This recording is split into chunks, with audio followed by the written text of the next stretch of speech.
आपल्या सगळ्यांना माहिती आहे की दावोसमध्ये 15,70,000 कोटीचे MOU महाराष्ट्रासाठी झाले आणि जिल्ह्याचा पालकमंत्री म्हणून मी खरोखरच समाधानी आहे की त्यातली 40,000 कोटीची गुंतवणूक आम्ही सांगितल्याप्रमाणे रत्नागिरीमध्ये आणू शकलो।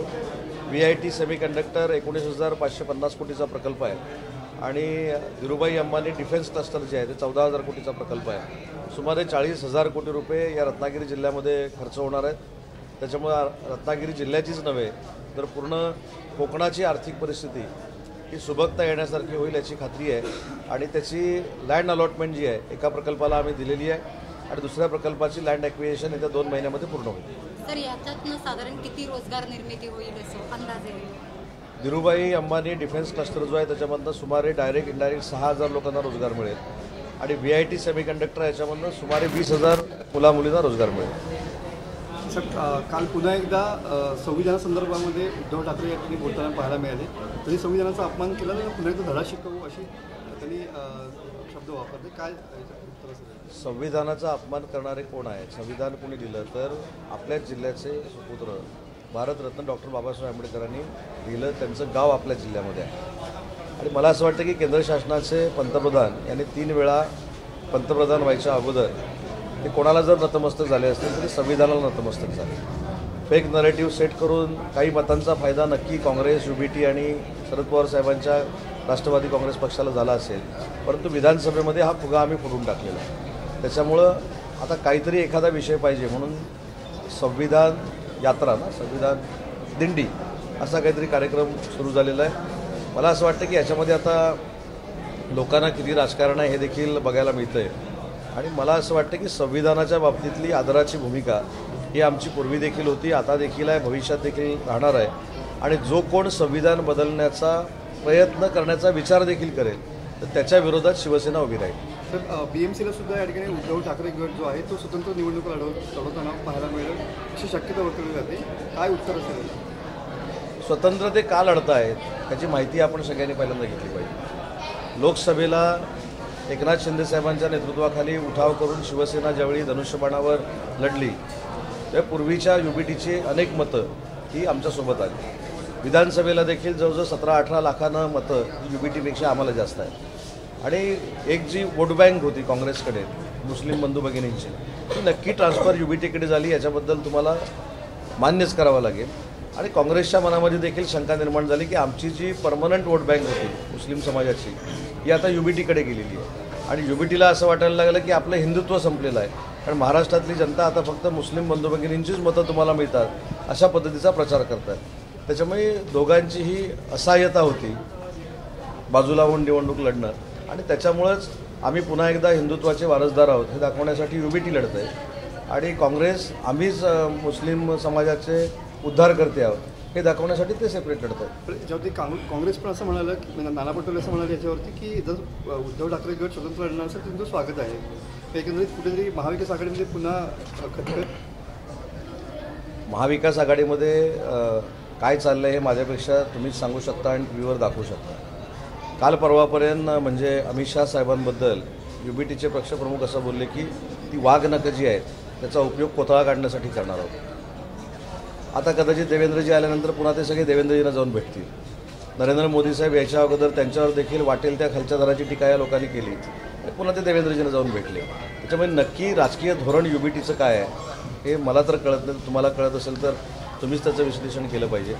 आणि नक्की नरेंद्र मोदी साहेबांना शिवा घालणाऱ्यांना, अमित शाह साहेबांना शिव्या घालणाऱ्यांना भविष्यामध्ये देवेंद्रजी भेट देणार आहेत का हा देखील एक प्रश्नचिन्हाचा विषय आहे आणि मला पूर्ण खात्री आहे की देवेंद्रजी हे महायुतीतले आमचे नेते आहेत, अतिशय सक्षम मुख्यमंत्री आहेत। आम्ही देखील एकनाथ शिंदे साहेबांच्या नेतृत्वाखाली शिवसेनेमध्ये काम करतो, त्याच्यामुळे या सगळ्या गोष्टीचा विचार मुख्यमंत्री म्हणून ते करतील याची पूर्ण 100% खात्री आम्हाला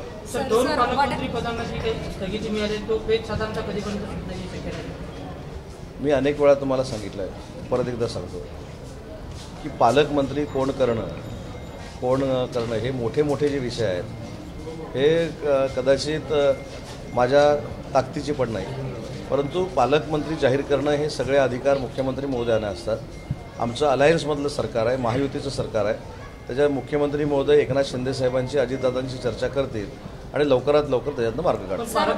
रायगडच्या पालकमंत्री पदासाठी शिवसेना आग्रही होती, त्याबाबत नेमकं तुम्ही भूमिका काय नेमकी? नाही, आजही आग्रही आहे.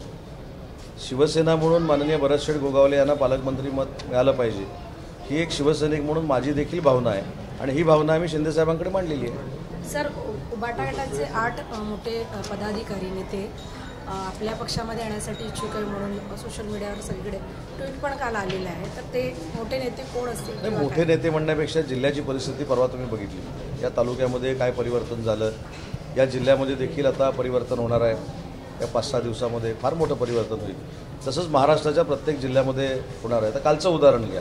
काल मी माननीय एकनाथ शिंदेसाहेबांबरोबर जालन्याच्या आभार यात्रेमध्ये होतो. जालन्याची पूर्ण UBTची कार्यकारिणी जिल्हा प्रमुखासकट त्यांनी एकनाथ शिंदेसाहेबांचं नेतृत्व स्वीकारलं. बोराडे नावाचे जिल्हा प्रमुख जे आहेत त्यांनी काल शिवसेनेमध्ये प्रवेश केला. पण माझी आपल्या सगळ्यांना विनंती आहे की आमचा उल्लेख करताना शिंदे गट असा आपण करू नये. कारण निवडणूक आयोगानं शिवसेना आणि धनुष्यबाण हे माननीय एकनाथ शिंदेसाहेबांकडे दिलेलं आहे आणि गट कोणाचा राहिला हे तुमच्या सगळ्यांच्या लक्षात आलेलं आहे. साहेब, याला धरून प्रश्न आपण परवा ज्यावेळेला दावोदकडून आलो आणि विमानतळावर आपण एक प्रतिक्रिया दिली होती की उबाटाचे काही आमदार आमच्याकडे येण्यास इच्छुक आहेत, परंतु असे आमदार आहेत त्यांना आम्ही घेणार नाही, त्यांची नावं तुम्ही दाखवली. मी असं अजिबात स्टेटमेंट केलेलं नाही. मी असं म्हटलं होतं की अनेक आमदार हे माननीय एकनाथ शिंदेसाहेबांचं नेतृत्व स्वीकारायला तयार आहेत आणि महाराष्ट्रातले 10 ते 12 माजी आमदार हे माननीय एकनाथ शिंदेसाहेबांचं नेतृत्व स्वीकारतील. त्याची सुरुवात देखील येत्या 5 ते 6 दिवसामध्ये रत्नागिरी जिल्ह्यातनं होईल. पक्षांतराच्या सध्या आता जो काही चाललेला आहे ठाकरेतनं शिंदेमध्ये, तर ह्याचा फायदा तुम्हाला आता आगामी ज्या स्थानिक स्वराज्य संस्था आहे त्याला कसं काय तुम्ही त्या ह्याच्याकडे बघता? ठाकरेंकडनं शिंदेंकडे याच्यापेक्षा ठाकरेंकडनं शिवसेनेमध्ये मला असं वाटतं की लोकांना आता कळायला लागलं की खरी वंदनीय बाळासाहेबांच्या विचाराची संघटना कुठची आहे. हिंदू हृदय सम्राट वंदनीय बाळासाहेबांनी जी अपेक्षा केली होती शिवसेनेकडनं ते माननीय एकनाथ शिंदेसाहेब पूर्ण करतायत आणि म्हणून याला मी ऑपरेशन टायगर किंवा ऑपरेशन शिवधनुष्य असं म्हणत नाही. काही लोकांना रिअलाईज झालं की आम्ही पूर्वीच शिंदेसाहेबांबरोबर यायला पाहिजे होतं, कारण वंदनीय बाळासाहेबांचा विचार ते प्रामाणिकपणानं पुढे घेऊन जात आहेत आणि म्हणून लोकांमध्ये परिवर्तन होतं आहे. कुठच्याही आमिषाला बळी पडून कोणालाही आमदार करणार कोणालाही खासदार करणार म्हणून एकनाथ शिंदेसाहेब सांगत नाही. परंतु एकनाथ शिंदेसाहेबांनी जे महाराष्ट्रामध्ये एक सर्वसामान्य नेता म्हणून काम केलेलं आहे, आपल्यातला नेता म्हणून काम केलेलं आहे, त्याच्या कामाचीही पोचपावती. सर, भास्कर जाधवांच्याबद्दल तुम्ही असं म्हणाला तर त्यांचा राजकीय अनुभव मिळाला तर आम्हाला फायदा होईल की आनंद होईल. त्याच्यावरती प्रतिक्रिया भास्कर जाधवांनी असं दिली की माझा अनुभव त्यांना कधी लाभला. माझ्याबद्दलचा कुठला अनुभव त्यांना आला हे त्यांनाच विचारायचं. मी सांगितलं ना, आता त्याने ते माझ्यावर टीका केली, खोचक काय बोलले, की टोमणा मारलाय मला माहीत नाही.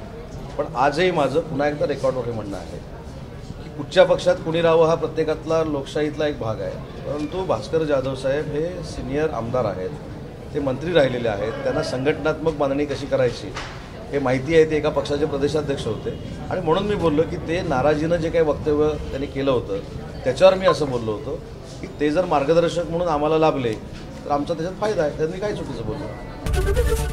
ABP माझा, उघडा डोळे बघा नीट.